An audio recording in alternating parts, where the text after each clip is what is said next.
¿qué tal? Muy buenas noches, bienvenidos a Extra Noticias. Qué gusto poder informarle. Iniciamos con el detalle de las informaciones. Un estudio universitario determinó que menos del 10% de las pacientes con problemas de obesidad termina su tratamiento para bajar de peso. Esto evidencia que no seguir las indicaciones del control reduce las posibilidades clínicas para abordar la evolución del estado nutricional. Apenas un 6.67% de las mujeres con obesidad lograron terminar el tratamiento médico para bajar de peso. Así lo reveló un estudio realizado por la Universidad Hispanoamericana, cuyos hallazgos confirman que la falta de seguimiento limita las posibilidades de mejorar el estado nutricional de las pacientes. El análisis evaluó la asistencia a las citas y cómo ese comportamiento incidió en la evolución del estado nutricional. Podemos encontrar, según los resultados obtenidos, que existe una baja adherencia al tratamiento nutricional en mujeres con obesidad, ¿verdad? Y esto se debe a que hay asistencia muy limitada. Los pacientes no están asistiendo a lo que son las consultas nutricionales, por ende no hay una mejora en lo que es el estado nutricional. Y al no haber mejora en el estado nutricional, no hay una asistencia adecuada, no va a haber una adherencia al tratamiento nutricional. Estos resultados se alinean con la tendencia nacional. Entre 2020 y 2023, el ausentismo en los servicios de nutrición de la Caja Costarricense de Seguro Social aumentó un 124%. Para el estudio, se revisaron 135 expedientes de mujeres de entre 18 y 60 años, atendidas en la clínica de nutrición durante el año 2024. El apoyo psicosocial, el apoyo psicológico es fundamental en la parte de adherencia al tratamiento nutricional. Qué tan motivado esté el paciente, cómo se siente en el momento de asistir a la consulta o qué circunstancias está teniendo para no ir a la consulta. Entonces, la parte motivacional es muy importante. Este análisis subraya la urgencia de fortalecer las estrategias de acompañamiento y seguimiento para mejorar la continuidad de los tratamientos nutricionales y con ello los resultados en salud de la población femenina que tiene obesidad. El buen clima y un año lluvioso permitirán que los ticos paguen menos por su recibo de luz. A partir del 1 de enero del 2026, el ahorro por familia llegaría hasta los 3.400 colones mensuales dependiendo de la empresa que brinda el servicio. El próximo año empezará con un alivio para el bolsillo de los costarricenses, ya que el recibo de la luz presentará una rebaja de hasta 3.400 colones. Así lo determinó la Autoridad Reguladora de los Servicios Públicos, ARECEP, quien señaló que el clima lluvioso del 2025 permitió bajar los costos. Con este ajuste, los hogares costarricenses pagarán menos en sus recibos a partir del 1 de enero. Por ejemplo, un hogar que cancelaba alrededor de 23.000 colones en diciembre pasará a pagar 19.600 a partir del próximo año.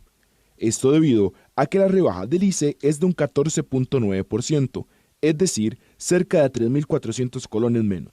Este ajuste busca generar un alivio a los costarricenses, quienes reaccionaron ante la noticia. Es un alivio para los hogares, porque somos gente pobre y no podemos estar pagando tanto. De ahí sería un alivio más y más para la bolsa. Sí. ¿Usted cree que es cara la luz aquí en el país? Más o menos, depende de lo que uno consume. Siempre ofrecen y nunca cumplen con las promesas. Eso no sabría decirle. O sea, sería muy bueno que lo hagan, pero yo no creería tanto en que sea real. Según la ARECEP, las 8 empresas a cargo de la luz tendrán sus respectivas rebajas. Y otra buena noticia, los consumidores iniciarán el 2026 con rebaja en los precios de los combustibles, pues las gasolinas y el diésel registrarán una nueva baja en enero. Sin embargo, el gas para cocinar tendrá un leve incremento. Este anuncio se da según los cálculos preliminares que Recope entregó hoy a la Autoridad Reguladora de los Servicios Públicos, de acuerdo con los montos presentados bajo la metodología vigente. Los combustibles quedarían así. La gasolina super pasaría de 643 a 637 colones. Para una eventual rebaja de 6 colones por litro. La regular cuesta hoy 635 colones y bajaría a 612, una disminución de 23 colones. Al tiempo que el diésel se reduciría de 557 a 550 colones, o sea, 7 colones menos. Y el cilindro de gas para cocinar de 25 libras pasaría de 6.825 a 6.848, es decir, 25 colones adicionales. Si ARECEP confirma estos ajustes, las gasolinas y el diésel alcanzarían sus precios más bajos desde febrero del 2021, impulsados por la reciente caída internacional en los precios de referencia. Entre el 14 de noviembre y el 11 de diciembre, los precios internacionales de los combustibles bajaron debido a una mayor oferta mundial de crudo, un aumento de los inventarios a nivel global y proyecciones a la baja de las agencias internacionales que anticipan más acumulación de reservas en los próximos meses. Además, la competencia entre distintos crudos generó descuentos que redujeron los costos de importación.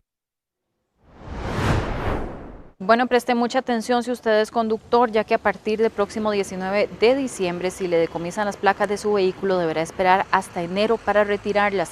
Así lo recordó el Consejo de Seguridad Vial COSEVI, entidad que advirtió que a partir del viernes de la próxima semana se hará el cierre de fin de año de la institución.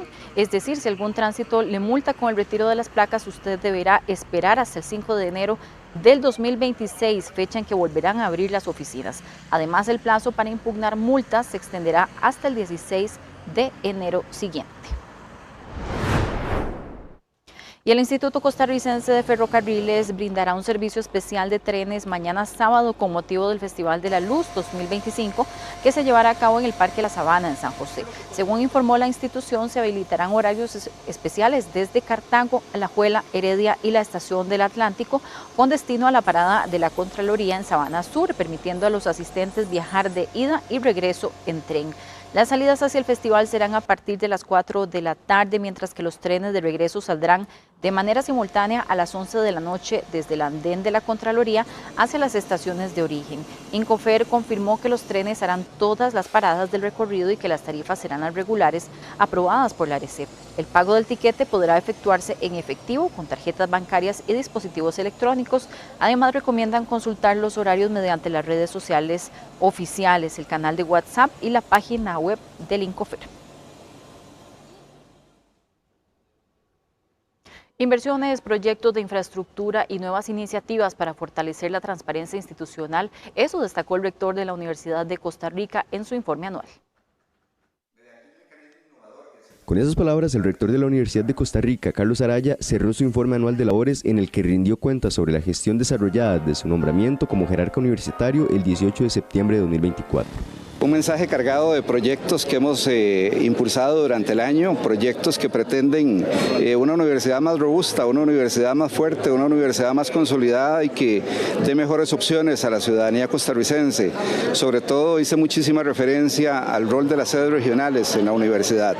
Durante la presentación, el rector destacó ejes clave como la inversión en becas estudiantiles, la creación de un nuevo observatorio con el objetivo de reforzar la transparencia y la rendición de cuentas ante la sociedad, así como otros temas estratégicos para la institución. Hice referencia a algunas otras instancias que hemos creado durante este primer año de gestión. Por ejemplo, la red de mujeres en ciencia, tecnología y humanidades, que lo que pretende es visibilizar y facilitar la incorporación cada vez mayor de la mujer en el desarrollo académico de la institución. Araya resaltó además los proyectos de diseño y construcción en sedes como la Regional del Sur, Pacífico, Caribe, Atlántico, Guanacaste y Occidente, que en conjunto representan una inversión total de 12.276 millones. Como ustedes pudieron observar en la información anterior, se presentaba el informe anual de labores del rector de la Universidad de Costa Rica, don Carlos Araya. En ese sentido, el rector también mencionaba parte de los desafíos que quedaron pendientes. En estos destaca también el proceso de negociación del Fondo Especial para la Educación Superior, una transición digital también y garantizar oportunidades más equitativas. El jerarca permanecerá en el cargo de rector de la Universidad de Costa Rica hasta el año 2028. Y la mayoría de costarricenses no tiene un plan de contingencia para emergencias financieras y esto empuja a un gran porcentaje a buscar préstamos. El endeudamiento y la falta de planificación financiera son aspectos que año a año afectan a miles de consumidores en el país. Por ejemplo, 5 de cada 10 hogares en nuestro país tendría que recurrir a un préstamo si tuviera que afrontar un gasto de emergencia de 500,000 colones, por ejemplo, mientras que solo 33% de la población podría utilizar su ingreso o los ahorros para cubrir el imprevisto. Esto de acuerdo con un informe reciente de la Escuela de Estadística de la Universidad de Costa Rica, cuya encuesta destaca que el 6,5% de los hogares encuestados tuvo que pedir dinero prestado en los últimos años para cubrir los gastos básicos. No, respaldo normalmente no hago. Yo, o sea, lo que hago es pedirle prestado a alguna persona que conozca, ¿verdad? normalmente? Pues digamos, en caso de emergencia lo que hago casi siempre sí es ir a una amistad que tengo y que presta dinero. No, iría gota a gota, que es más rápido que un banco. Y si uno lo sabe manejar bien, no es tan dañino como la gente cuenta. El problema de eso es cuando no quieren pagar. Correcto, sí señor, tengo un ahorro para asumirlo de inmediato. Y si no, pues acudiría a las tarjetas. Que sí debería tener un ahorro. Sí, cualquier cosita, pues es importante pues tenerlo y de ahí, pues bueno, depende del monto, ¿verdad? Dependiendo del monto, habría que ver qué opciones hay, ¿verdad? En este caso, pues siempre es bueno tener un plan de contingencia para poder solventar. Y precisamente vamos a ampliar más acerca de este tema sobre la educación financiera en los costarricenses y vamos a establecer contacto con la asesora financiera Mónica Quiroz, quien nos acompaña esta noche para hablar más acerca de este tema. Mónica, muy buenas noches. Gracias por acompañarnos en Mesa de Análisis. No, muy buenas noches y gracias a ustedes más bien. Mónica, bueno, escuchamos algunas respuestas de costarricenses que compartían su experiencia con nosotros, llama muchísimo la atención y además las cifras que veíamos previo de la Universidad de Costa Rica, pero empecemos conversando acerca de este tema, tener un ahorro de emergencia. A veces parece que no es tan común, no estamos acostumbrados a tenerlo. ¿Qué es específicamente y cómo podemos desarrollarlo? Claro, es importante y todas las estadísticas dicen que para resolver por lo menos el 90% de las emergencias se resuelven precisamente con 500,000 colones. ¿Qué podemos hacer? Es irnos preparando poco a poco para lograrlo, haciendo cosas extraordinarias, tal vez haciendo una venta de garaje, vendiendo cosas, tal vez usted es buena cocinando, vendiendo las cosas para la cocina, o haciendo un ahorro progresivo durante todos los meses hasta completar este monto. De acuerdo con ese estudio, me preocupan montones los motivos por los cuales los costarricenses se endeudan, porque si los repasamos no tiene ningún sentido endeudarse por todos estos. Unos son... perdón. Mónica, perdón, sí, la interrumpo porque justamente vamos a ver algunas pantallas que preparamos para conocer más acerca de las respuestas que dieron los costarricenses en este estudio. Voy a pedirle a mis compañeros si podemos irlas repasando para irlas comentando con usted. En primer lugar, vamos a ver esta del endeudamiento, ¿verdad? Ya sabemos que es bastante conocido que los ticos manejan un importante porcentaje de endeudamiento. Más del 50% tiene al menos una deuda, en un más de un 42% con bancos, luego siguen con cooperativas, también con algún local de electrodomésticos, que es un 12%, una suma tampoco nada despreciable, y el resto, un 10%, que son deudas con amigos, familiares o prestamistas. Esto llama poderosamente la atención, Mónica, sobre todo porque escuchábamos incluso también en alguna de las entrevistas que hablábamos de los famosos créditos gota a gota, que no dejan de ser un riesgo también. Sí, claro. No, esto realmente, como les digo, es preocupante, porque a mí me encantaría ver esa misma proporción, pero en ahorros y en inversiones. Recordemos que además endeudarse por consumo como tal no tiene ningún sentido, porque usted no solo va a tener que pagar, obviamente, la deuda como tal, sino los intereses. Cuando nosotros pagamos intereses, estamos perdiendo del todo. Entonces, es una transformación básicamente de la cultura financiera del costarricense, que le gusta vivir el día a día. No es cierto que no se pueda vivir así. Y no importa si usted, el tipo de trabajo que usted tenga o si gana apenas el salario mínimo, siempre se puede vivir mucho mejor sin necesidad del endeudamiento. Es únicamente un asunto de planificación y orden financiero.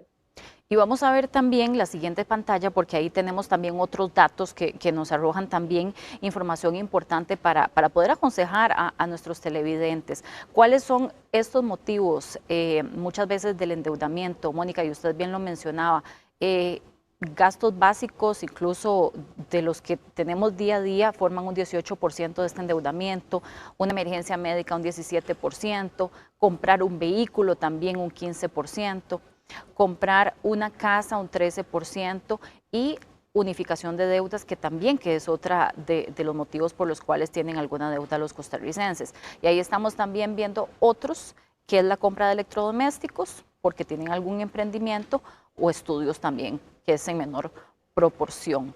Pero como usted Sí, bien lo decía, tenemos tal vez que valorar mejor a qué dedicamos el endeudamiento, Mónica. Bueno, y ni siquiera el endeudamiento, ¿a qué dedicamos nuestro dinero? Porque eso lo único que refleja es que estamos viviendo por encima de nuestras posibilidades económicas. Entonces tenemos que ser muy conscientes y muy realistas en decir, o sea, si yo no tengo el dinero para esto, ¿para qué me voy a endeudar? Pero me preocupa mucho que la gente se endeude para gastos básicos. Cuando ya llegamos a ese nivel, es básicamente por un desorden. Y lo único que nosotros podemos hacer para eliminar el desorden es ordenarlo, hacer un plan de gastos y ser realistas con el nivel de vida que queremos, porque el endeudamiento para consumo en ninguna de sus formas es positivo. Digamos, para comprar un vehículo, si yo no tengo la capacidad para sobrepasar los límites de ese endeudamiento por un vehículo, pues de ahí no me puedo endeudar por ese vehículo. Es que tenemos que ser muy realistas. ¿A dónde estoy distribuyendo el dinero y realmente cuál es mi norte financiero? ¿A dónde quiero llegar? Porque no hay nada más horrible que estar viviendo en el día a día y con el agua hasta el cuello.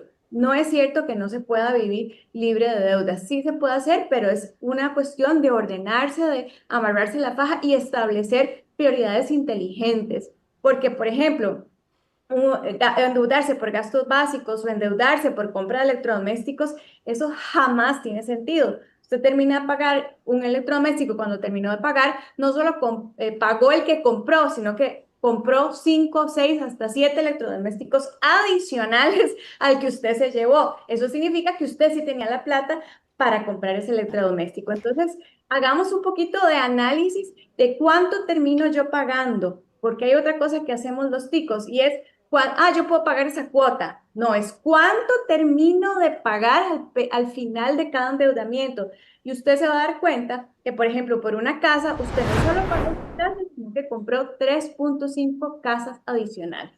Mónica, y esto me lleva a otro tema ahora que usted mencionaba esto de los electrodomésticos. Quería hacerle la consulta. Vamos a ver, hay deudas que probablemente sí valen la pena, qué sé yo, tal vez comprar una vivienda, por ejemplo, pero por comprar un electrodoméstico muchas veces queda manchado su récord crediticio y es peor para la persona. ¿Cómo podríamos explicar eso mejor para comprender cómo funciona?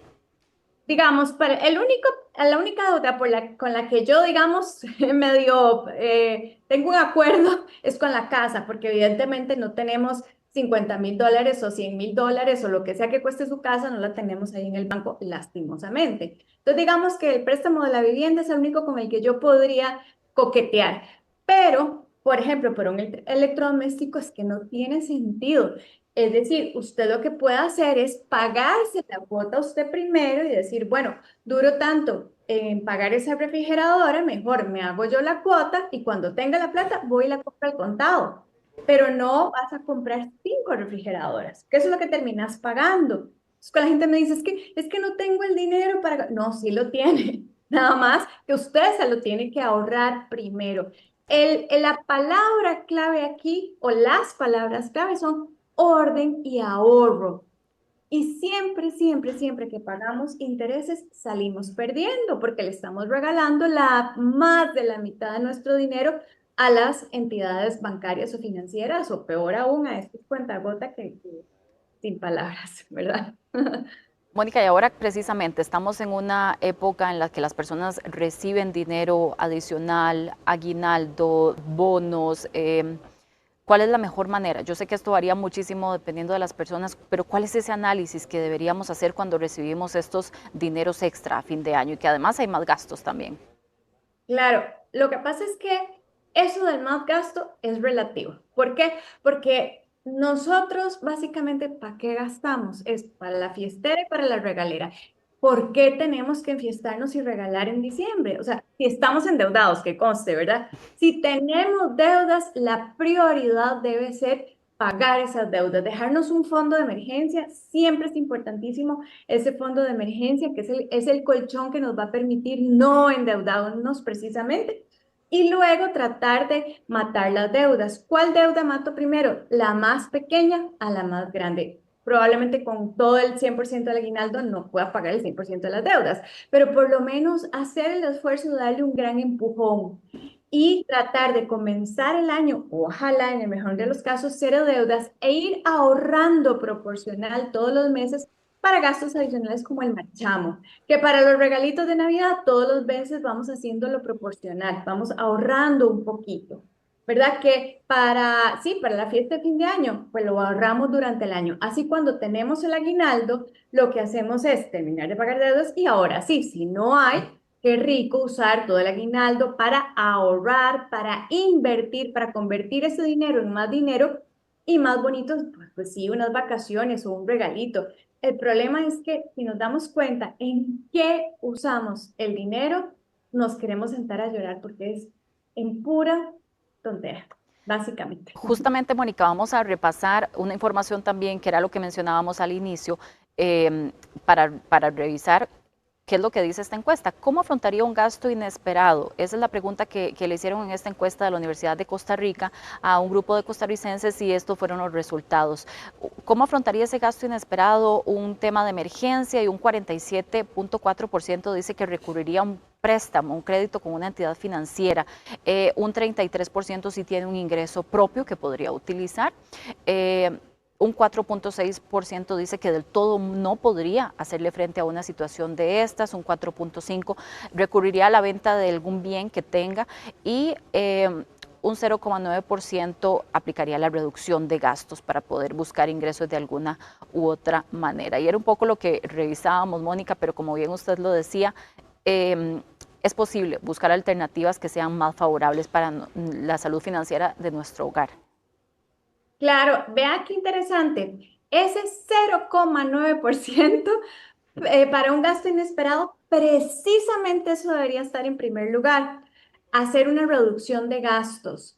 Porque, como les digo, normalmente cuando llegamos a este nivel de endeudamiento de gastos básicos, significa que nunca hicimos un replanteamiento de nuestros gastos. Cuando lo hacemos, nos vamos a dar cuenta que hay gastos en que uno dice, ay, no, voy a reducir esto para hacer el ahorro para mi fondo de emergencia, ¿verdad? Pero imagínense que con todo este endeudamiento, salir una emergencia buscando un préstamo, luego ¿cómo paga ese préstamo? Entonces es una bola de nieve, porque pedís otro préstamo para pagar este, y luego este para el otro, luego, y haces un jineteo de deudas espantoso. O sea, nadie puede vivir, nadie puede dormir tranquilo con ese jineteo de deudas y sin ver la plática. Es lo que yo les digo a mis alumnos, a mis clientes, es ¿cómo es posible que pasen por sus manos tanto dinero y no lo ven?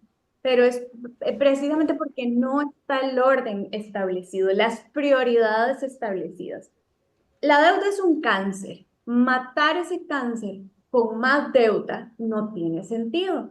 Entonces, ¿qué sí tiene sentido? Hacer ese recorte de gastos. ¿Qué sí tiene sentido? Vender esas propiedades o activos, que el carro, que la mesa, el comedor, que lo que sea, que el sillón, la cama vieja, venda cosas, véndalos para recuperar dinero y ese dinero que sea un dinero matadeudas, que nos permita tener flexibilidad y disfrutar del salarito que nos ganamos con total tranquilidad, libertad. Mónica, finalmente, ¿cuál sería esa recomendación? Como usted dice, a veces tenemos que cambiarnos el chip, ¿verdad? Sentarnos y hacer tal vez como esa lista en frío. A veces el consejo más sencillo, que es sentarse con un papel y un lápiz y escribir, nos puede sacar de ahí. ¿Cuál es esa recomendación para poder salir de esa situación que muchas veces provoca incluso hasta problemas emocionales en muchas familias? Ah, sí, claro, mucha depresión, y el 80% de los causales de divorcio tienen que ver con problemas de dinero, problemas de billetera.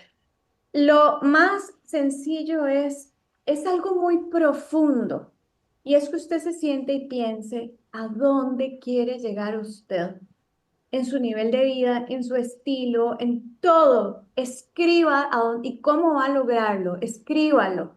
Una vez que usted tenga claro cuál es su norte financiero y que no sea vivir del día a día, entonces usted hace un plan de gastos.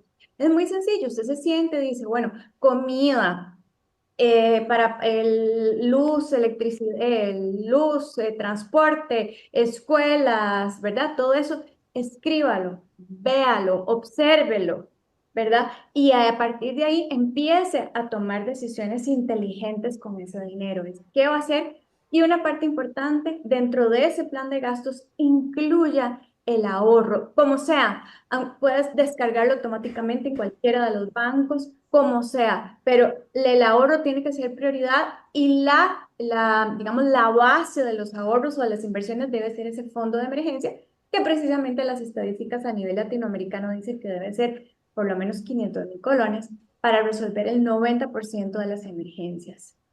Muchísimas gracias, Mónica Quiroz, asesora financiera, por habernos acompañado en esta mesa de análisis y sin duda mucha reflexión y tranquilidad en este tiempo para invertir de la mejor manera el dinero. Gracias, Mónica, buenas noches. Un gusto, buenas noches. Continuamos ahora con otras informaciones, porque alguien que sí invirtió bien es la siguiente historia. El dinerito que recogió tras hacer la primera comunión lo destinó para comprarse su primer nacimiento. Hoy es coleccionista de estas piezas y le presentamos la historia del pesebre de Josette en nuestra sección Portaleando.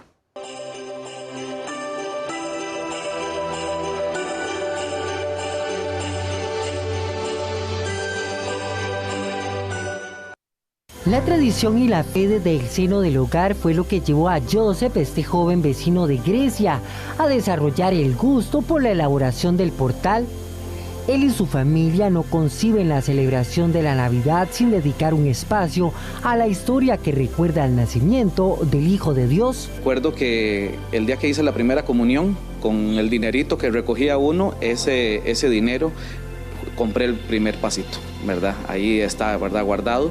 Y después ya un poco más grandes, entonces es la ilusión, ¿verdad? De hacer el portal todos los años, ¿verdad? Todos los años le cambiamos o el estilo de la casa o alguno de los pasitos. Este año le tocó a este que es muy antiguo, que está guardado y entonces este año le tocó a este pasito salir. Sobre una armazón de madera se monta la historia del pequeño vecino de Belén. Entre lana, follajes naturales y artificiales, piedras y estereofón, se realiza la elaboración del mismo. En esta familia los pasitos son parte del ADN y cada Navidad le toca a un nacimiento diferente ser parte de la historia en el portal. En este hogar se encuentran nacimientos desde los más pequeños hasta los más grandes, algunos elaborados en Tiquicia y otros extranjeros, como este de origen español, quien es el protagonista en este 2025. Y se utiliza, bueno, el musgo, piedras, el material del estereofón, digamos, para hacer la casita, ¿verdad? Troncos, telas, cortezas, ¿verdad? Más que todo es lo que se utiliza. El secreto de esta familia para mantener fresco el portal es el rocío de agua cada 3 días. De esta forma la lana se hidrata y no pierde su verdor. Esta es la historia extra de una familia creyente, cuyo portal ocupa un lugar importante en el corazón de la familia.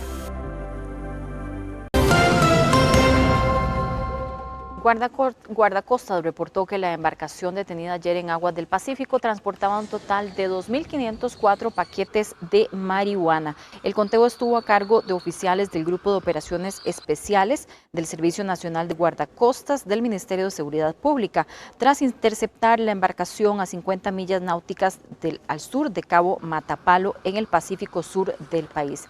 De acuerdo con el informe oficial, los paquetes presentaban pesos variables que oscilaban entre 500 gramos y 1 kilogramo, además del decomiso de 200 gramos de capullos de marihuana adicionales. Durante la operación, las autoridades detuvieron a 3 personas, un costarricense, un colombiano y un nicaragüense, quienes fueron puestos a la orden del Ministerio Público para determinar su situación jurídica. La embarcación y la droga fueron decomisadas como parte de los operativos antidrogas.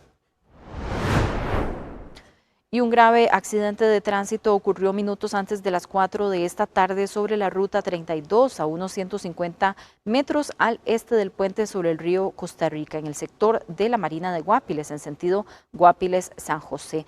De acuerdo con información preliminar de las autoridades, el hecho ocurrió tras un choque frontal entre dos motocicletas. Una de ellas era conducida por un hombre de aproximadamente 30 años, quien murió en el sitio tras sufrir lesiones muy graves. Según una fuente policial, el fallecido habría intentado cruzar en medio de la barrera divisoria para dirigirse a un poblado al sur de la carretera, conocido como Gallo Pinto, sin percatarse de que otra moto se desplazaba en sentido contrario, lo que provocó el violento impacto. La motocicleta que conducía no contaba con documentos, marchamo ni revisión técnica. Al otro conductor, un joven de 22 años, fue trasladado en condición crítica al hospital de Guapiles con múltiples fracturas en brazos y extremidades inferiores. La Policía de Fronteras decomisó un cargamento de mercadería valorado en aproximadamente 13 millones de colones tras atender una alerta anónima sobre un vehículo en el que presuntamente se cargaban armas en Peñas Blancas, en la zona norte del país. Según el reporte oficial, la alerta fue recibida mediante una llamada telefónica de una persona que por temor a represalias no se identificó. Al llegar, los oficiales ubicaron a un hombre de apellido Guerra, quien colocaba varias cajas dentro de un vehículo. Tras revisar el contenido, los policías descartaron la presencia de armas y encontraron tenis de distintas marcas, colores y tallas. El sujeto explicó que la mercadería ingresó al país por pasos no habilitados y que mantenía más artículos en una bodega cercana. Luego de una inspección preventiva para descartar riesgos, el individuo entregó 21 cajas adicionales, también con calzado. En total se decomisó 420 pares de tenis, además de 30 blusas, 8 carteras para mujer, y toda la mercadería fue remitida al almacén fiscal correspondiente para el debido trámite administrativo. Y desde ahora las autoridades podrán allanar en cualquier momento sin restricciones de horario ni de día, incluidos fines de semana y también feriados. Esto tras la publicación en la Gaceta de la nueva ley que habilita a los cuerpos policiales y judiciales a ejecutar esas diligencias las 24 horas del día. Este jueves se publicó en el diario oficial La Gaceta la nueva normativa que elimina la restricción horaria para la realización de allanamientos judiciales, lo que autoriza al organismo de investigación judicial y a otras autoridades a efectuar estas diligencias a cualquier hora del día o la noche, los 7 días de la semana, incluso fines de semana y feriados. La iniciativa tuvo que superar vetos presidenciales y observaciones de la Sala Constitucional, debido a errores en tramitación. Hasta en octubre pasado, el Congreso aprobó por unanimidad el segundo debate. Estas son reformas estructurales necesarias, donde el país está defendiendo hoy prácticamente en su ciudadanía y con el OIJ la posibilidad de que no haya más víctimas colaterales. Costa Rica no es segura. Y estas son herramientas no para los animales ponzoñosos, al contrario, en contra de los animales ponzoñosos. Sus defensores argumentan que la medida responde a las exigencias de la lucha contra la criminalidad organizada y otros delitos complejos, permitiendo a las autoridades judiciales actuar con mayor agilidad y sin depender de un horario diurno. Esta herramienta permite ampliar mucho más el espectro de probabilidades o de posibilidades en las que el OIJ puede allanar.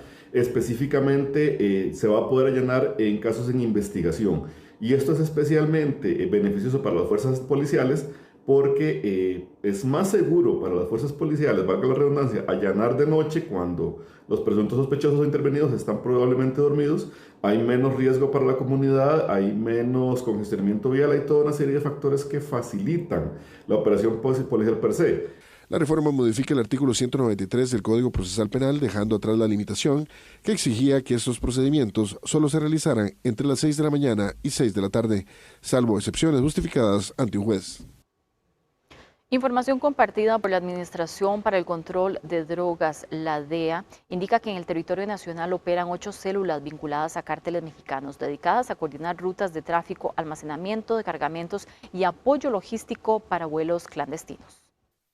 La estructura desarticulada esta semana en Liberia sería una de ellas. De acuerdo con los primeros indicios, el grupo brindaba transporte, resguardo de droga y posible apoyo para maniobras de lavado de dinero, operando a pocos kilómetros del Aeropuerto Internacional Daniel Oduber. Durante la intervención policial, los agentes decomisaron evidencia relevante, radios de comunicación, lámparas utilizadas para iluminar pistas ilícitas, además, ocultos, 400 kilos de cocaína en un compartimento de uno de los vehículos intervenidos. Hay algo que se llama la globalización, que no es solo comercial ni industrial, sino que también es una globalización criminal. O sea, todos los patrones de comportamiento criminales que se dan en otros países aquí se conocen casi que de inmediato. Si matan a alguien en México, por ejemplo, aquí se sabe 2 minutos después. Esos patrones de comportamiento son copiados por la delincuencia de acá, sobre todo por el narcotráfico. El jefe de este grupo, de apellidos Takachima Montoya y ciudadano mexicano, fungía como supervisor y enlace directo del presunto grupo de tráfico aéreo internacional de drogas vinculado al cártel de Sinaloa. Al parecer tenía más de 4 años de ir y venir desde Sinaloa a Costa Rica. Con estos cargamentos tenemos la experiencia de que cada avioneta puede traer aproximadamente entre unos 300 a 400 kilos y de igual manera pues se la llevan hacia los Estados Unidos o hacia México, que es los puntos de distribución. Importante mencionar de que no debemos de perder la perspectiva de que es de vital importancia nuevamente traer un radar que estaba instalado en Liberia, que nos permitía ver y escuchar lo que estaba pasando en toda esa zona, lo cual en este momento no podemos decir lo mismo por cuanto se lo llevaron para otro país y nos dejaron totalmente a ciegas. Según la información compartida por la Administración para el Control de Drogas DEA, en territorio nacional operan actualmente 8 células vinculadas a cárteles mexicanos, dedicadas a coordinar rutas de tráfico, almacenamiento de cargamentos y apoyo logístico para vuelos clandestinos. Las investigaciones señalan que estas células utilizan Costa Rica como punto de suministro para vuelos clandestinos, especialmente avionetas que transportan cocaína hacia Centroamérica y México.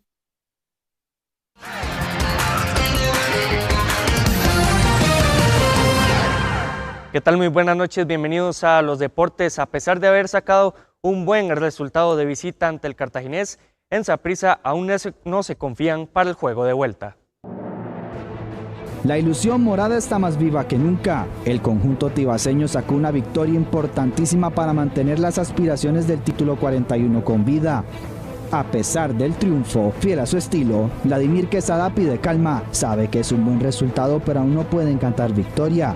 Es importante, ganamos 3 puntos, vamos con un gol de diferencia, pero nosotros tenemos claro que esto no ha terminado. Tenemos claro que todo se decide allá en el Ricardo Saprissa y que si bien es cierto, como dije anteriormente, le damos la gloria a Dios y las gracias a Él porque pudimos sacar este triunfo, sabemos que no está terminado, nosotros lo tenemos claro, este grupo lo tiene claro.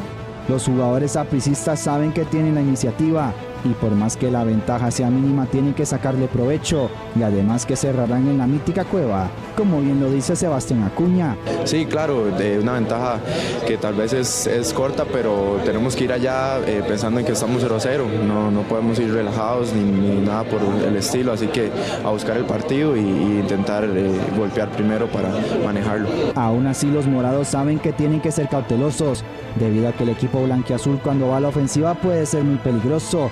Y el que mejor sabe de esto es Mariano Torres. No, pero también sabíamos que Cartago se nos iba a venir encima, está en su casa con su gente, tiene que ir a buscar el marcador y lo hizo. Yo creo que en algún momento, como dije recién, podríamos haber marcado el tercero nosotros en algunas contras que tuvimos, una muy clara de un cabezazo de Fidel que pegó en el palo, después vuelve a pegar en el palo Orlando y creo que podíamos haber definido el partido ahí, pero era obvio que Cartago se nos iba a venir, pero creo que lo aguantamos de buena forma también. El partido de vuelta será este domingo en el Ricardo Saprissa a las 4 de la tarde. Y la Liga Deportiva Alajuelense en este semestre ha cerrado sus juegos de ida y vuelta de visita. Sin embargo, ahora lo harán por primera vez en casa. La serie entre Alajuelense y Liberia se convirtió en la más pareja. Con un marcador de 1-1 en el primer partido, los manudos quieren cerrar fuertes en el estadio Alejandro Morera Soto. Sin embargo, jugando de local, los rojinegros no han sido tan fuertes a lo largo del torneo nacional como en Copa Centroamericana, donde Oscar Ramírez cree que sus jugadores deben ser más fuertes en el terreno de juego y reconoce que la paciencia de la afición es fundamental para este sábado. Es un tema de ahora que nos toca cerrar en casa, que no lo hemos vivido y que creo que lo necesitamos pues hacernos fuertes en nuestra cancha y poder cerrar bien las series. Creo que va a ser un factor importante, anímico.